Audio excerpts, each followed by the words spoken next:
Hello everyone, welcome back to my channel study with Sapna. कैसे हैं आप सब? आई होप आप सब बहुत अच्छे हैं और अच्छी तरीके से अपने एग्जाम्स की तैयारी कर रहे हैं। स्टूडेंट्स, आज से हम अकाउंटेंसी की एमसीक्यूज प्रैक्टिस करने वाले हैं। इससे पहले हम ऑडिटिंग और इनकम टैक्स के क्वेश्चंस प्रैक्टिस कर चुके हैं। आई होप आपने उन सेशंस को देखा है, अंडरस्टैंड किया है और क्वेश्चंस को प्रैक्टिस किया है। आज से हम अकाउंटेंसी स्टार्ट करेंगे। अकाउंटेंसी का अगर आप सिलेबस देखेंगे तो कुछ इस तरीके से यूपीपीसीएल असिस्टेंट अकाउंटेंट के लिए पूछा जाता है। ठीक है, अब यहाँ पर ये सारे टॉपिक्स पढ़ने से पहले इन सभी के हम टॉपिक वाइज एमसीक्यू सॉल्व करेंगे। उससे पहले हम आज जो है बेसिक्स के ऊपर बातें करेंगे कि अकाउंटेंसी में जो बेसिक्स है ना, जैसे कि आपके रूल्स हो गए, थोड़ा बुक कीपिंग के बारे में हो गया, ठीक है, क्या प्रोसेस होता है, क्या कैरेक्टरिस्टिक्स होते हैं, ठीक है, इन सारे टॉपिक्स के बारे में डिस्कशन करेंगे। बहुत ही बेसिक एमसीक्यूज मैंने यहाँ पे आपके लिए ऐड किए हैं ताकि एक बेस आपका प्रैक्टिस हो जाए कि कैसे अकाउंटेंसी के जो बेसिक क्वेश्चंस हैं उन्हें आप डील करेंगे। ठीक है, अगर आपने ऑडिटिंग और इनकम टैक्स के सेशंस नहीं देखे हैं तो डिस्क्रिप्शन बॉक्स में आपको उसका लिंक मिल जाएगा, उन सभी को आप देख सकते हैं, एमसीक्यूज प्रैक्टिस कर सकते हैं। पीडीएफ के लिए आपको हमारे टेलीग्राम चैनल पर ज्वाइन करना है, वहां फ्री ऑफ कॉस्ट आपको पीडीएफ मिल जाएगा, इससे आप प्रैक्टिस कर पाएंगे। तो चलिए स्टार्ट करते हैं हमारे आज के क्वेश्चन से। तो क्वेश्चन नंबर 1 हमारी स्क्रीन पर ये रहा, book keeping is an art, science, both और नन ऑफ द अबव। देखो, बुक कीपिंग का मतलब क्या होता है? बुक कीपिंग यानी कि आप एक बुक मेंटेन कर रहे हैं। क्यों मेंटेन कर रहे हैं, क्या पर्पज है? हमारी अकाउंट्स में बहुत सारे ट्रांजेक्शन्स होते हैं, उन सारे ट्रांजेक्शन्स को हमें रिकॉर्ड करना होता है। तो जब हम अपने ट्रांजेक्शन्स को रिकॉर्ड करते हैं, ठीक है, उसे हम कहते हैं बुक कीपिंग। सिर्फ और सिर्फ रिकॉर्ड कर रहे हैं आप ट्रांजेक्शन्स को। लेकिन क्या आप ट्रांजेक्शन्स को ऐसे ही रिकॉर्ड कर देते हैं विदाउट फॉलोइंग एनी रूल्स? नहीं, आप कुछ रूल्स फॉलो करते हैं, है ना, कितना किस पर्सन को दिया, कितना किससे लेना है, कितना सामान बिका, कितना सामान मिलेगा, है ना। तो यहाँ पर ये जो रूल्स बनाए गए हैं या फिर ये बुक कीपिंग बनाई गई है, ये क्या है? ये बहुत सारे प्रैक्टिस करने के बाद बनाई गई है। ठीक है, इसलिए हम इसे क्या कहते हैं? साइंस कहते हैं, क्योंकि इसमें एक सिस्टमैटिक बॉडी ऑफ नॉलेज होता है। दूसरी चीज ये क्या है? ये एक आर्ट है। कैसे? नॉलेज तो है, लेकिन उस नॉलेज को अप्लाई कैसे करना है, ये आप कैसे समझेंगे? ये आपकी आर्ट होगी। ठीक है, application of knowledge is your art. आपको नॉलेज है, लेकिन उस नॉलेज को अप्लाई कैसे करना है, ये आपकी आर्ट है। इसीलिए हम कहते हैं कि बुक कीपिंग क्या है? बुक कीपिंग आर्ट भी है और साइंस भी है। So both art as well as science. तो करेक्ट आंसर क्या है? Option number C. समझ आया? क्लियर? नेक्स्ट क्वेश्चन है question number 2, dash is the last step of accounting as a process of information. जब हम अकाउंटिंग को एक इंफॉर्मेशन की तरह देखते हैं तो लास्ट स्टेप क्या होगा? देखो, हमें पता है सबसे पहले हम क्या करते हैं? रिकॉर्ड करते हैं। ठीक है, फिर हम उसे क्या करते हैं? हम क्लासीफाई करते हैं। ठीक है, जिसमें जनरल बनाते हैं, लेजर बनाते हैं, है ना। सो रिकॉर्डिंग, क्लासीफाइंग, फिर हम क्या करते हैं? उसे समराइज करते हैं। समराइज में हम क्या बनाते हैं? ट्रायल बैलेंस बनाते हैं। फिर क्या करते हैं? हम उससे कुछ ना कुछ एनालिसिस निकालते हैं या कुछ इंटरप्रिटेशन निकालते हैं कि हमें क्या समझ आया है। और लास्ट में हम क्या करते हैं? कम्युनिकेट करते हैं। किसे कम्युनिकेट करते हैं? हम हमारे यूजर्स को कम्युनिकेट करते हैं, internal users and external users. ठीक है, तो ये जो प्रोसेस है रिकॉर्डिंग से स्टार्ट होता है, खत्म कहाँ पे होता है? कम्युनिकेशन में। आपने अकाउंटिंग की डेफिनेशन भी पढ़ी होगी, accounting is an art of recording, classifying, summarising, ठीक है, all the monetary transactions and interpreting the results thereof. ठीक है, तो यहाँ पर आपसे पूछा है कि लास्ट स्टेप क्या है आपके अकाउंटिंग प्रोसेस का। तो लास्ट स्टेप क्या है? Communication of information. रिकॉर्डिंग शुरू में करेंगे, समरीज प्रिपेयर करेंगे, उसके बाद आप एनालिसिस एंड इंटरप्रिटेशन करेंगे, लेकिन उस इंफॉर्मेशन को आप कम्युनिकेट सबसे लास्ट में करेंगे अपने यूजर्स को। इंटरनल यूजर्स भी हो सकते हैं एंड एक्सटर्नल यूजर्स भी हो सकते हैं। ठीक है, समझ आया? तो ऑप्शन सी यहाँ पे आपका करेक्ट आंसर हो जाएगा। Question number 3, the person, firm or institution who does not pay the price in cash for goods purchased or the service received. एक पर्सन जिसको आपने गुड्स बेचे या फिर कुछ सर्विसेज दी, है ना, लेकिन बदले में इसने आपको जो पेमेंट है वो नहीं किया, मतलब कैश में पेमेंट नहीं किया, मतलब कि ये ट्रांजैक्शन कैसी है, ये हमारी क्रेडिट ट्रांजैक्शन बन गई। इस केस में ये जो पर्सन है, ये पर्सन क्या कहलाएगा, ये हमारा कहलाएगा डेटर, क्योंकि इसने बाद में हमारा पैसा देना है। डेटर जिसने पैसा देना है। तो जो पर्सन है जिसको हमने अपनी सर्विसेज दी हैं या जिसने हमसे गुड्स खरीदा बट उसने कुछ पेमेंट नहीं करी कैश में, तो वो क्या है हमारा, वो है हमारा डेटर। क्रेडिटर कौन है? क्रेडिटर वो पर्सन है जिससे हम उधार लेंगे, जिससे हमने क्रेडिट ट्रांजैक्शन करी है। मतलब अगर मैंने कोई सामान परचेज करा है एज अ ओनर, तो जिस पर्सन से मैंने परचेज किया है वो मेरा क्या बन जाएगा, क्रेडिटर। ठीक है, क्रेडिटर हमारी लायबिलिटी होती है, डेटर हमारे एसेट्स होते हैं। प्रोप्राइटर कौन होता है? प्रोप्राइटर हमारा ओनर होता है। तो करेक्ट आंसर क्या है यहाँ पे आपका, ऑप्शन नंबर सी। ठीक है, समझ आया, क्लियर है? Okay, next question, question number 4, use of common unit of measurement. Common unit of measurement का आप इस्तेमाल कर रहे हैं, कॉमन फॉर्मेट का इस्तेमाल कर रहे हैं, जिससे कि आप प्रमोट कर सकें। किस चीज को प्रमोट कर सकें? देखिए, ये चारों की चारों आपकी क्वालिटेटिव कैरेक्टरिस्टिक्स यहाँ पे बताई हुई हैं। क्या है ये हमारी क्वालिटेटिव कैरेक्टरिस्टिक्स, है ना। हमसे पूछा है कि बताइए आप जब कॉमन यूनिट ऑफ मेजरमेंट का इस्तेमाल करते हैं, मतलब हम क्या कहते हैं कि सारी की सारी ट्रांजेक्शन मॉनेटरी में होनी चाहिए, मॉनेटरी ट्रांजेक्शन्स होनी चाहिए। क्यों हम ऐसा कहते हैं? ताकि हम क्या कर सके, हम इजीली, हमारे पास जो अलग अलग डेटा हमारे पास आ रहा है हम उसे इजीली कंपेयर कर सके। ठीक है, देखो रिलायबिलिटी का मतलब होता है जब आप किसी डेटा पे भरोसा करते हैं। रेलेवेंस का मतलब होता है कि आपके लिए जो रिक्वायर्ड है ना, जो आपके लिए जरूरी है। अंडरस्टैंडेबिलिटी का मतलब होता है समझना, कि आप कितना इजी डेटा को बना रहे हैं जो वो समझ में आ जाए। तो कॉमन यूनिट ऑफ मेजरमेंट की बात हो रही है, तो इसका आंसर क्या है, कंपेरेबिलिटी। आप कंपेयर करना चाहते हैं, इसीलिए आप कॉमन यूनिट्स को इस्तेमाल करते हैं। ओके, ऑप्शन ए यहाँ पे हमारा करेक्ट आंसर होगा।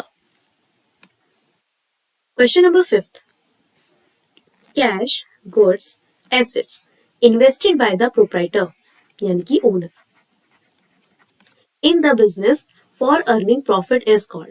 एक ओनर ने अपने बिजनेस में कैश इन्वेस्ट किया है, गुड्स लगाए हैं, एसेट्स लगाए हैं, ठीक है, ये सब चीजें इन्वेस्ट करी हैं, तो इसे हम क्या कहते हैं? बहुत इजी है, इसे हम कहते हैं हमारी कैपिटल।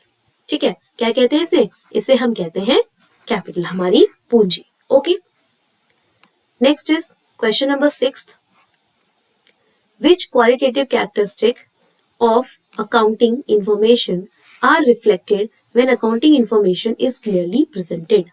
जब आप अकाउंटिंग इंफॉर्मेशन को क्लियरली प्रेजेंट करना चाहते हैं तो कौन से क्वालिटेटिव कैरेक्टरिस्टिक की यहाँ पर आप बात कर रहे हैं? क्या आप कंपेयर कर रहे हैं? वो तो हम मॉनिटरी ट्रांजेक्शन करेंगे। क्या आप डेटा को अंडरस्टैंड करना चाहते हैं? क्या आप रेलेवेंसी देख रहे हैं या फिर डेटा पे रिलायबल होना चाहते हैं? तो आप डेटा को प्रेजेंट कर रहे हैं, आपके सामने ग्राफ्स अगर रखे जाए तो आप उन्हें अच्छे से समझ पाते हैं, है ना, हम उसे ज्यादा अच्छे से अंडरस्टैंड कर पाते हैं, बजाय अगर मैं आपके सामने उसी चीज को सिर्फ टेक्स्ट फॉर्मेट में लिख दूं। तो क्वालिटेटिव कैरेक्टरिस्टिक क्या है? जहां पर हम इंफॉर्मेशन को क्लियरली प्रेजेंट कर रहे हैं, दैट इज अंडरस्टैंडेबिलिटी। हम चाहते हैं कि यहाँ पर जो भी डेटा हम प्रेजेंट करें वो हर एक पर्सन को अंडरस्टैंडेबल हो, हर किसी पर्सन को समझ आए, है ना। इसीलिए हम क्या बोल रहे हैं यहाँ पे, क्या है ये, कैसा कैरेक्टरिस्टिक्स है? ये है आपकी अंडरस्टैंडेबिलिटी। समझ आया, क्लियर है? नेक्स्ट है हमारा question number 7, the process of recording, classifying, summarising all the business transactions in order to know the financial result. क्या कहते हैं इस प्रोसेस को? बहुत इजी है, this process is known as accounting. Accounting is an art of recording, classifying, summarising, है ना, ये पढ़ा है हमने। बुक कीपिंग क्या है? बुक कीपिंग का मतलब है सिर्फ और सिर्फ रिकॉर्डिंग द ट्रांजेक्शन। जर्नलाइजिंग का मतलब है जब आप उस ट्रांजैक्शन को जर्नल प्रॉपर में रिकॉर्ड कर रहे हैं, एंड नन ऑफ दीज तो है ही नहीं। तो ये अकाउंटिंग इसका जो है करेक्ट आंसर हो जाएगा, option number B. Next question, question number 8, which of the following is not a business transaction.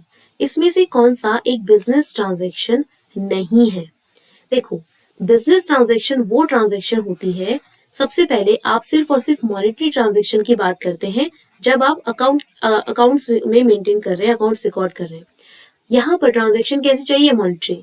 हमसे पूछा बिजनेस ट्रांजैक्शन जो कि सिर्फ और सिर्फ आपके बिजनेस से जुड़ी हुई होगी, है ना। तो देखो जैसे पहले बोला है कि bought furniture of 10,000 for business, आपने अपने बिजनेस के लिए 10,000 रुपए का फर्नीचर खरीदा। क्या ये आपकी बिजनेस ट्रांजैक्शन है? बिल्कुल, ये हमारी बिजनेस ट्रांजैक्शन है। Paid for salaries of employees ₹5,000, आपने 5,000 रुपए खर्च करे अपने एम्प्लॉइज को सैलरीज देने के लिए। क्या ये बिजनेस ट्रांजैक्शन है? बिल्कुल, ये हमारी बिजनेस ट्रांजैक्शन है। नेक्स्ट है paid sons fees from her personal bank account ₹20,000, आपने अपने पर्सनल बैंक अकाउंट से 20,000 रुपए में क्या किया? अपने बच्चे की फीस पे करी। तो 20,000 रुपए जब आप उसकी फीस पेमेंट के लिए दे रहे हैं, paid sons fees for a personal bank account से कर रहे हैं, क्या ये आपकी बिजनेस ट्रांजैक्शन है? No, it is your personal transaction. ठीक है, सो ये क्या है? ये आपकी पर्सनल ट्रांजैक्शन है, बिजनेस ट्रांजैक्शन नहीं है। Paid sons fees from the business, अच्छा बिजनेस से पे करें 2,000 रुपीज तो ये आपकी बिजनेस ट्रांजैक्शन हो सकती है, लेकिन पर्सनल बैंक अकाउंट से कर रहे हैं तो बिजनेस ट्रांजैक्शन नहीं है। तो ऑप्शन सी यहाँ पे हमारा करेक्ट आंसर हो जाएगा। Clear? Let's move to the next question. Question number 9. The art of recording all business transactions in a systematic manner, a set of books is called. जब आप सिस्टमैटिक तरीके से सारी बिजनेस ट्रांजेक्शन को सिर्फ record कर रहे हैं तो इस आर्ट को हम क्या कहते हैं? इस आर्ट को हम कहते हैं बुक कीपिंग। सिर्फ और सिर्फ ट्रांजेक्शन्स को रिकॉर्ड कर रहे हैं और जब उन ट्रांजेक्शन्स को मैं उनके डिफरेंट अकाउंट्स में पोस्ट करूंगी, दैट इज आर लेजर। ठीक है, और अगर मैं उनकी सेपरेट बुक्स में पोस्ट करूंगी, दैट इज सब्सिडरी बुक्स। समझ आया? अकाउंटिंग के बारे में तो हम पढ़ चुके हैं, है ना। तो बुक कीपिंग क्या है? बुक कीपिंग जहां पर आप बिजनेस ट्रांजेक्शन्स को रिकॉर्ड करते हैं एक सिस्टमैटिक तरीके से। समझ आया? क्लियर है? क्वेश्चन नंबर 9, ऑप्शन बी यहाँ पे आपका करेक्ट आंसर हो जाएगा। Next is question number 10. XYZ wants to buy a building for her new business today. XYZ क्या चाहता है? अपने बिजनेस के लिए एक बिल्डिंग खरीदना चाहता है। तो पूछा है विच of the following is the relevant data for decision, सही डिसीजन लेने के लिए इनमें से कौन सा डेटा जो है वो बिल्कुल सही माना जाएगा। देखिए, similar business acquired the required building in 2000, 10 lakh रुपए। किसी ने ऐसे ही बिजनेस में कोई था और उसने ऐसे ही एक बिल्डिंग अक्वायर करी 2000 ईयर में जो कि 10 लाख की थी। बिल्डिंग कॉस्ट है 2003 में, उसकी डिटेल्स आप देखेंगे। बिल्डिंग की कॉस्ट 1998 में, उसकी डिटेल्स देखेंगे। या फिर किसी ऐसी बिल्डिंग जिसकी कॉस्ट 2005 में 25 लाख थी, उसे देखेंगे। तो देखिए सबसे रेलेवेंट डेटा आपके लिए कौन सा है? सबसे रेलेवेंट डेटा होगा ऑप्शन नंबर ए। क्यों? आप जिस बिजनेस में हैं उसी बिजनेस का सिमिलर एक बिजनेस है जिसने एक बिल्डिंग को एक्वायर किया है। इससे क्या होगा? इस वाली ट्रांजैक्शन को अगर आप यूज करते हैं तो आप इजीली कंपैरिजन कर पाएंगे। होता है ना, हम अपनी ही सिचुएशन के अकॉर्डिंग दूसरों के साथ कंपैरिजन करते हैं कि क्या मेरे पास ये है, इसके पास भी ये है, चलो हम कंपेयर करते हैं, है ना। ऐसा ही तो होता है। तो इसलिए जो करेक्ट और रेलेवेंट डेटा होगा आपके डिसीजन के लिए, that would be option number A. 2003 सिर्फ बिल्डिंग कॉस्ट से क्या करेंगे आप? बिल्डिंग कॉस्ट 1998 से क्या करेंगे? ये इंफॉर्मेशन है तो, लेकिन सफिशिएंट इंफॉर्मेशन नहीं है। सफिशिएंट इंफॉर्मेशन आपकी कौन सी होगी? ऑप्शन नंबर ए, जिससे कि आप सही डिसीजन को ले पाएंगे। समझ आया? क्लियर है? ऑप्शन ए यहाँ पे आपका करेक्ट आंसर हो जाएगा। Next question, question number 11. Creating provision for bad and doubtful debts is an application of which of the following principles. हमें पता है बैड एंड डाउटफुल डेट्स यानी कि हम प्रोविजन जो प्रोवाइड बनाते हैं, क्यों बनाते हैं भाई? फ्यूचर में कोई भी अनसर्टेनिटी हो सकती है, ठीक है, और इस अनसर्टेनिटी को अगर मैं सर्टेन कर दूं, यानी कि मैं बताऊं कि मैंने जो भी लोगों को उधार दिया था वो उधार मेरा आएगा नहीं आएगा कुछ नहीं पता, है ना। इसीलिए मैं पहले से क्या करूँ, एक प्रोविजन बनाते जा रही हूँ ताकि मुझे एकदम हार्ट अटैक सा ना आए ये सुनकर कि भाई मेरा जो 1 लाख का डेट था वो अब मुझे नहीं मिलने वाला है। इस हार्ट अटैक से बचने के लिए, अपने आप को बचाने के लिए हम क्या करते हैं, पहले से प्रोविजन बनाकर चलते हैं। इस प्रोविजन को हम कहते हैं कंजर्वेटिज्म प्रिंसिपल। इस प्रिंसिपल के बेस पे ही हम प्रोविजन को बनाते हैं। अच्छा, रियलाइजेशन प्रिंसिपल क्या कहता है? रियलाइजेशन प्रिंसिपल कहता है कि जब भी आप किसी ट्रांजैक्शन को कर दें तभी आप उसे रिकॉर्ड करें, ना कि वेट करना है आपको कि भाई पेमेंट जब तक आएगी तब तक हम रिकॉर्ड ही नहीं करेंगे। रियलाइजेशन प्रिंसिपल कहता है कि आपको रिकॉर्ड करना है। फुल डिस्क्लोजर प्रिंसिपल कहता है कि अगर कोई भी चेंज आप अपने बिजनेस में लेकर आ रहे हैं तो उसे आपको डिस्क्लोज करना होगा। कंजर्वेटिज्म प्रिंसिपल प्रोविजंस के बारे में बात करता है। मनी मेजरमेंट कहता है कि सिर्फ मनी रिलेटेड ट्रांजैक्शंस को ही आप अपने अकाउंटिंग में कर सकते हैं। तो जब आप provision for bad and doubtful debts की बात कर रहे हैं तो ये कौन से प्रिंसिपल की बात कर रहा है? ये आपके कंजर्वेटिज्म प्रिंसिपल की बात कर रहा है। तो इसलिए करेक्ट आंसर क्या हो जाएगा आपका? Correct answer would be option number C. समझ आया? क्लियर है अच्छे से? चलिए next question, question number 12। A company has a machinery costing rupees 5 lakh। एक मशीनरी की कॉस्ट है 5 लाख रुपए और उसपे कुछ डेप्रिसिएशन इस तरीके से लगता है कि 2010 में 50,000 का डेप्रिसिएशन लगा, 11 में 30,000 का डेप्रिसिएशन लगा, 2012 में 50,000 का डेप्रिसिएशन लगा और 2013 में भी 50,000 का डेप्रिसिएशन लगा। ठीक है, तो अगर मैं बात करूं ये डेप्रिसिएशन की तो यहाँ पे मैं इससे एक अंदाजा लगा सकती हूँ कि 10% डेप्रिसिएशन यहाँ पे लगा होगा। ठीक है, अब हर साल डेप्रिसिएशन सेम था लेकिन 2011 में डेप्रिसिएशन चेंज हो गया। इसका कारण रहा होगा कि इन्होंने यहाँ पे मेथड चेंज करा होगा अपने डेप्रिसिएशन का, है ना।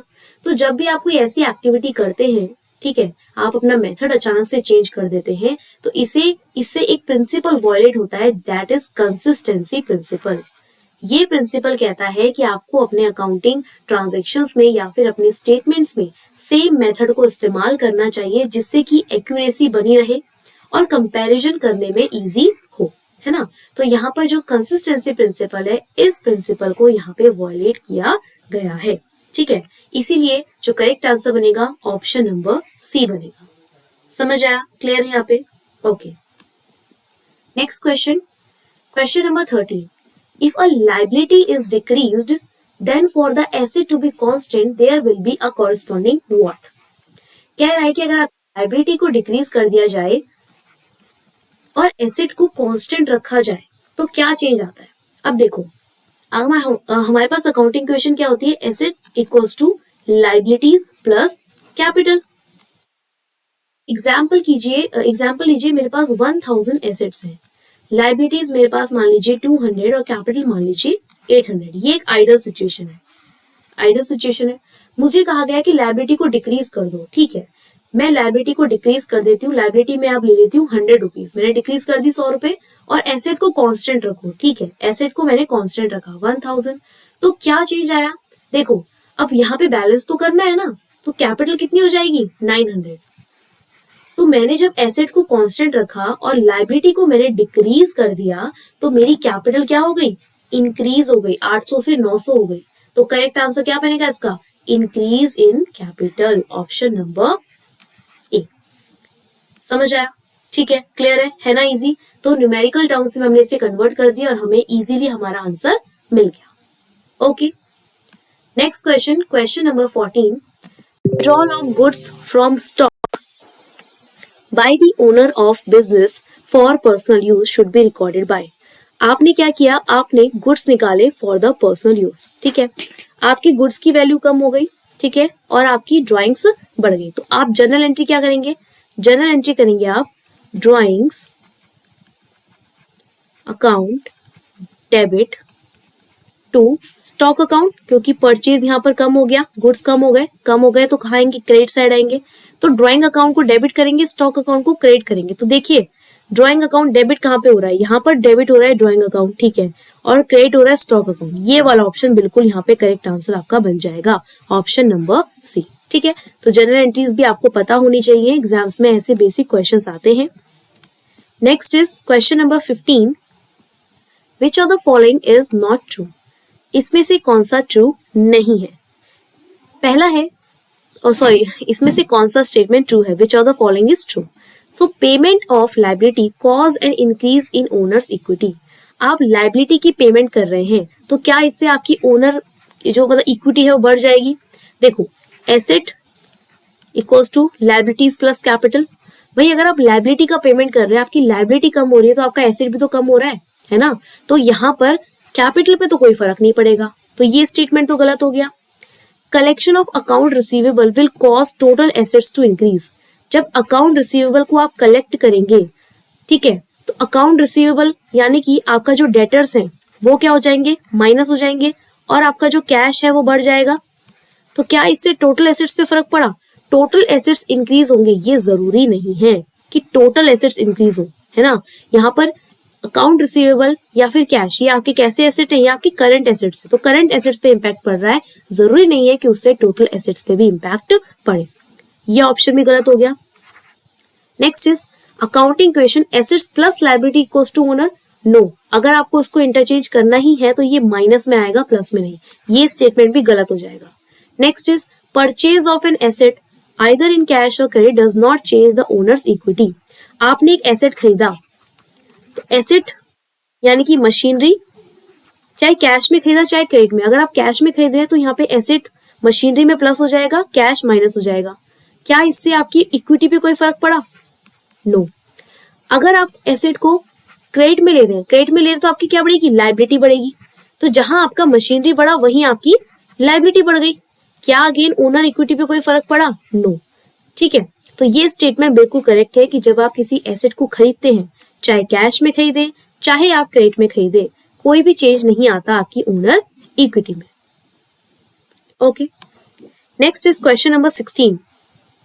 Which of the following is true when debtor pays his dues?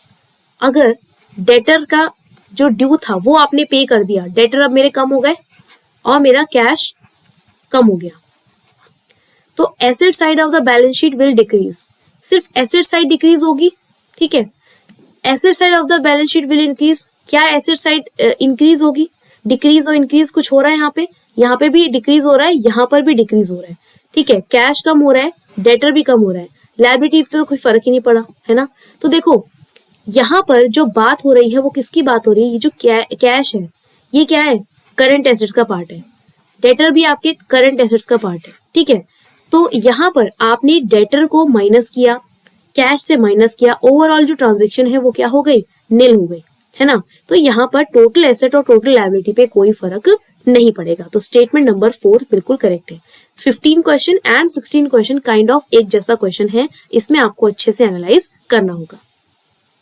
Question number 17, only significant events which affects a business must be recorded as per the principle of.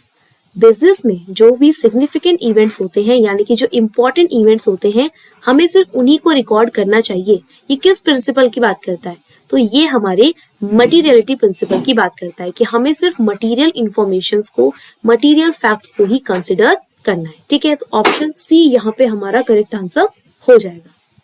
Next is question number 18। Question number 18 क्या है, treatment of goods given as free samples. आपने goods को as free samples दिया, ठीक है, तो ये इसका ट्रीटमेंट आप कैसे करेंगे? आपने फ्री सैंपल्स दिया गुड्स को, क्या कैरेज इनवर्ड की बात हो रहा है, बैड डेट्स की बात हो रहा है? नो। फ्री सैंपल्स आप दे रहे हैं तो एक तरह से एडवर्टीजमेंट कर रहे हैं, ठीक है, तो क्या इसे आप एडवर्टीजमेंट से माइनस करेंगे? नहीं, यहाँ पर गुड्स की बात हो रही है, तो गुड्स यानी कि आपका परचेज, तो परचेज से आप डिडक्ट करेंगे जितने भी गुड्स आपने एज अ फ्री सैंपल बांट दिए हैं या फ्री सैंपल दे दिए हैं, तो ऑप्शन डी यहाँ पे आपका करेक्ट आंसर होगा। Question number 19, Shyam bought goods having the list price of rupees 50,000। 50,000 का लिस्ट प्राइस है, ठीक है, और यहाँ पर उसे 20% ट्रेड डिस्काउंट मिला है, 20% यानी कि 10,000, तो अमाउंट कितना बना, 40,000। आगे बोला है 2% उसे कैश डिस्काउंट बना, 40,000 का 2% 800, तो कितना आएगा 39,200, और उसने 40% चेक से पेमेंट की, तो बताओ कितना पेमेंट उसने शाम को किया। तो हमें यहाँ पे उसने 40% का अमाउंट पूछा है, तो 39,200 का 40% आप निकालेंगे तो उसको सिंपल मल्टीप्लाई कर दीजिए, 4 2 ज़ा 8, 9 4 ज़ा 36, 4 या 12, 13 14, 1568, तो 1568 ये रहा। ऑप्शन नंबर बी आपका करेक्ट आंसर हो जाएगा, ठीक है। एक जीरो लगा लीजिएगा इसके पीछे, परसेंटेज है बिकॉज 2 जीरो हट जाएंगे बट 1 जीरो रह जाएगा, तो करेक्ट आंसर क्या होगा आपका, ऑप्शन नंबर बी। इतना easy question. 20 and the last question for today session is, which of the following statement is true? Bank account एक पर्सनल अकाउंट है, बिल्कुल बैंक अकाउंट एक पर्सनल अकाउंट है, हमें यहीं पे मिल गया हमारा आंसर, लेकिन हमें बाकी चीजें देखनी है। स्टॉक ऑफ स्टेशनरी अकाउंट, देखो जब हम स्टॉक की बात करते हैं ना, स्टेशनरी अकाउंट के स्टॉक की, तो ये मेरे एसेट्स हैं, एसेट्स को हम रियल अकाउंट में शो करते हैं, तो नॉमिनल अकाउंट गलत लिखा है। Return inward account, return inward account sales कर रहे हैं, क्या सेल्स आपका पर्सनल अकाउंट है? No. Outstanding rent account, outstanding rent account आपका नॉमिनल अकाउंट नहीं है, ये आपका रिप्रेजेंटेटिव पर्सनल अकाउंट होता है। ठीक है, तो बाकी स्टेटमेंट्स यहाँ पे गलत है। करेक्ट स्टेटमेंट है that is option number A, जो कि आपका करेक्ट आंसर बनेगा। ठीक है, सो स्टूडेंट्स, आज की इस वीडियो में हमने 20 क्वेश्चंस को कंप्लीट किया। बहुत ही बेसिक क्वेश्चंस मैंने यहाँ पर लिए हैं। बेसिक क्वेश्चंस का एक और पार्ट में लेकर आऊंगी, जिसमें हम ऐसे ही अकाउंटेंसी के जो बेसिक कंसेप्ट्स हैं उनको डिस्कस करेंगे, उनके एमसीक्यूज को प्रैक्टिस करेंगे। ठीक है, अगर आपको वीडियो पसंद आई है तो प्लीज वीडियो को आपने लाइक करना है, चैनल को सब्सक्राइब करना है और अपने फ्रेंड्स के साथ वीडियो को शेयर करना है। कमेंट बॉक्स में कमेंट करके बताइए कि आउट ऑफ 20 आपने कितने क्वेश्चंस को सही स्कोर किया है। अगर आपकी कोई क्वेरी है तो वो भी आप डिस्क्रिप्शन बॉक्स में कमेंट बॉक्स में डाल सकते हैं। ठीक है, हम नेक्स्ट वीडियो लेक्चर में मिलेंगे, जिसमें हम आगे एमसीक्यूज क्वेश्चन को डिस्कस करेंगे। तो नेक्स्ट लेक्चर में मिलते हैं, तब तक के लिए अपना ध्यान रखिए एंड पढ़ते रहिए। Bye bye students, take care.